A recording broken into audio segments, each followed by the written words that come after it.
In the pet world, our favorite scorpion certainly is the emperor, and a very close cousin of the emperor is the red claw. It's found a little bit in the middle part of Africa, not northern where the emperors are. Looks very similar to an emperor. I just have a small one here today, a little baby guy.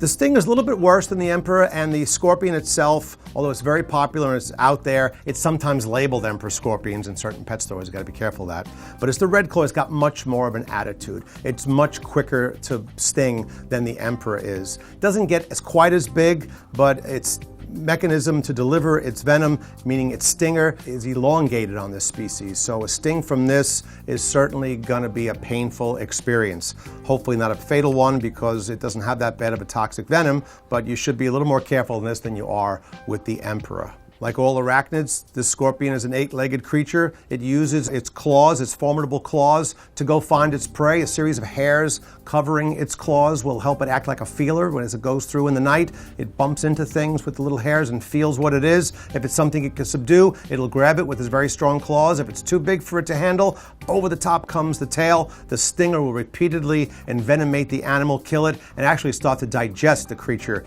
that it has just stung. That usually being another exoskeleton animal like an insect. But a big scorpion can take out a fairly large animal if it wants to. They've been known to fight small snakes, lizards, etc.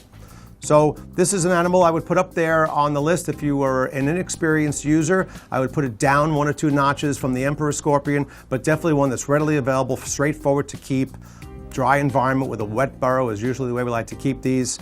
You'll find them in the country of Tanzania if you're ever in Africa, the red-clawed scorpion.